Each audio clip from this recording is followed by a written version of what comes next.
இது பார்த்தீங்கன்னா, இது ஆவாரம்பூ. இது வந்து கிராமத்தில சைட்லலாம் நெறைய இருக்கும். ஆனா சிட்டி சைட்ல கிடைக்காது. சப்போஸ் கிராமத்தில நீங்க இருந்தீங்க அப்டின்னா உங்களுக்கு தெரியும். சிட்டில இருக்கிறவங்க வந்து நீங்க மார்க்கெட்ல கேட்டிங்கன்னா தெரியும். சப்போஸ் உங்களுக்கு இந்த மாதிரி பூ கிடைக்கலன்னா, பவுடரா கூட நாட்டு மருந்து கடையில கிடைக்குது. அத கூட யூஸ் பண்ணிக்கலாம். இது வந்து இந்த மாதிரி எல்லோ கலர்ல இருக்கும். இப்டி முட்டு இருக்கும். இது பார்த்தாலே வித்தியாசமா தெரியும். லீஃப் வந்து இந்த மாதிரி இருக்கும். அதுக்காக தான் நான் அப்படியே வச்சிருக்கிறேன். நான் ஊருக்கு போனப்ப நான் எடுத்துட்டு வந்தேன். இது வந்து ஃபேஸ் பேக்கா இது பண்றதுக்காக நான் எடுத்துட்டு வந்தேன். சர்க்கரை நோய் இருக்கிறவங்களுக்கு இது ஒரு மிகப்பெரிய மருந்து.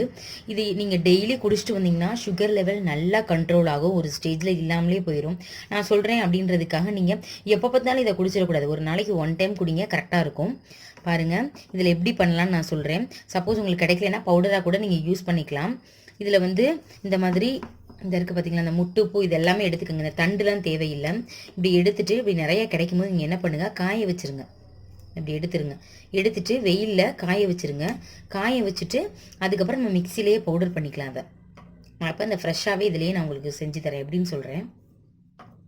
இப்படி எடுத்துருங்க. ஒரு டீக்கு வந்து இந்தளவு போதுமானது.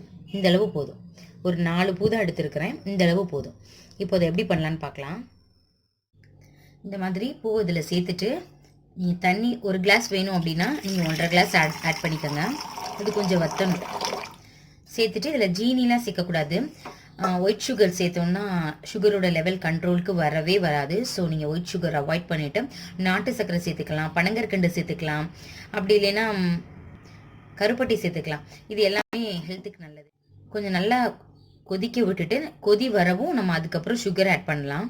நாட்டு சர்க்கரை இன்னைக்கு நான் சேர்க்க போகிறேன். சப்போஸ் உங்கள்கிட்ட கருப்பட்டி இருந்துச்சுன்னா அது சேர்த்துக்கோங்க. ஏதாவது ட்ரிங்க் வந்து மாற்றி மாற்றி குடிச்சிட்டே இருங்க.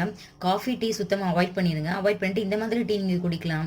இது தவிர வேற என்ன குடிக்கலாம்னு பார்த்தீங்கன்னா, நாவல் பழம் இருக்கு இல்லையா, நம்ம நாவப்பழம் சொல்லுவோம்லாம், அந்த பழத்தில் உள்ள சீடு இருக்கும். அதை நல்லா வெயிலில் காய வச்சுட்டு நீங்கள் மிக்சியில் வந்து பொடி பண்ணிங்கன்னா நல்லா பவுடர் ஆயிரும். அதையும் இந்த மாதிரி பண்ணலாம். அதுக்கு சுகர் லெவல் நல்லா கண்ட்ரோல் ஆகும். இதை ஒரு நாள் அதை ஒரு நாள் மாற்றி மாற்றி நீங்கள் குடிக்கலாம். இப்போ சுகர் லெவல் ரொம்ப அதிகமாக இருக்குது அப்படின்னா நீங்கள் காலையில் ஒன்று நைட்டு ஒன்று அப்படி குடிக்கலாம். படுக்க போகும்போது அப்படி குடிக்கலாம். இல்லை நீங்கள் வந்து ஈவினிங் டீ காஃபி குடிச்சு பழக்கப்பட்டுட்டீங்க, அதை மாற்ற முடியல அப்படின்னா அதுக்கு ஆப்ஷனலாக இதை நீங்கள் யூஸ் பண்ணிக்கலாம், ரெண்டையுமே. நான் அடுத்து நாவற்பழ பொடி எப்படி பண்ணணும் அப்படின்னு நீங்கள் உங்களுக்கு தேவைப்பட்டால் சொல்லுங்கள். நான் உங்களுக்கு வாங்கி, இப்போதைக்கு அந்த பழமே கிடைக்க மாட்டேங்குது. கிடைக்கும் பொழுது வாங்கி உங்களுக்கு அதை எப்படி பவுடர் பண்ணி யூஸ் பண்ணணும் அப்படின்னு உங்களுக்கு நான் செஞ்சு காமிக்கிறேன். நல்லா அந்த மாதிரி கொதிச்சுட்டே இருக்கவும் நீங்கள் என்ன பண்ணிடலாம், இதில் சுகர் சேர்த்துருங்க.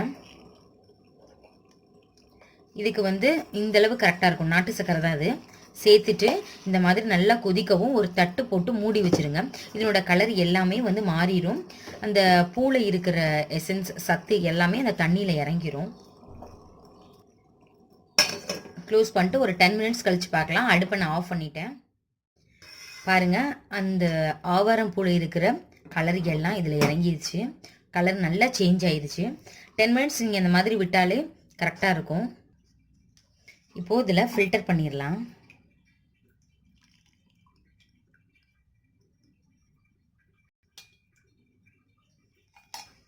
பாருங்க,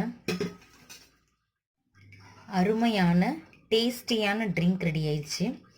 இதை வந்து சப்போஸ் உங்கள் தாத்தா பாட்டிக்கு இல்லை அப்பா அம்மாவுக்கு சுகர் இருந்துச்சு அப்படின்னா நீங்கள் வாரம் ஒரு தடவையாவது இதை குடிங்க. அப்பப்போ சுகரை வந்து செக் பண்ணிகிட்டே இருங்க, சுகர் லெவல் எப்படி இருக்குன்னு சொல்லிட்டு.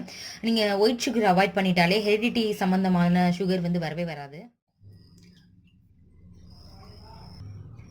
1 மந்த்துக்கு முன்னாடி நீங்கள் ஸ்டார்ட் பண்ணுறீங்க அப்படின்னா ஸ்டார்ட் பண்ணும்பொழுது உங்களோட சுகர் லெவல் எவ்வளோ இருக்குது அப்படின்னு சொல்லி செக் பண்ணிக்கோங்க. செக் பண்ணிவிட்டு முழுமையாக காஃபி டீ ஃபுல்லாகவே அவாய்ட் பண்ணிடுங்க. அவாய்ட் பண்ணிவிட்டு இந்த மாதிரி ட்ரிங்க்கை காலையில் இல்லை ஈவினிங் ஏதோ உங்களுக்கு எப்போ தோதுப்படுதோ அப்போ குடிச்சிக்கலாம்.